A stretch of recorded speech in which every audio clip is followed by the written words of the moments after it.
প্রণাম প্রভু।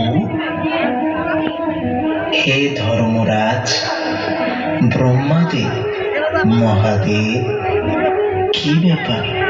আপনারা সকলে একসাথে? কোনো সমস্যা হয়েছে কি? হে প্রভু, আপনি তো অন্তর্যামী, সবই জানেন। আমি মহা সমস্যায় পড়ে এখানে এসেছি। কি হয়েছে বলুন। এই ব্যক্তি পৃথিবী লোকে থাকাকালীন জীবনকালে একবার জগন্নাথের নাম নিয়েছে। তার পুণ্য কত হবে? এ কি স্বর্গে যাবে নাকি নরকে?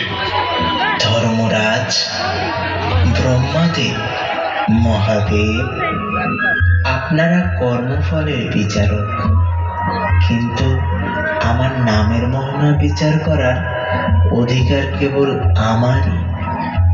যে ভক্ত একবার জগন্নাথ নাম উচ্চারণ করে, তার সেই নামোচ্চারণ কখনো নিষ্ফল হয় না। কারণ আমার নামই আমার স্বরূপ, আমার নামই আমার অকারণ করুণার অবিনাশী প্রকাশ। এই জীব একবার জগন্নাথের নাম নিয়েছিল, সেই একমাত্র নামোচ্চারণই আজ তাকে আমার চরণ কমলে সমর্পিত করেছে। হে জীব, এসো, আজ থেকে তোমার সকল ভয়, সকল বন্ধন ও জন্ম মৃত্যুর পরিক্রমার অবসান ঘটল। বৈকুণ্ঠেই তোমার নিত্য আশ্রয়।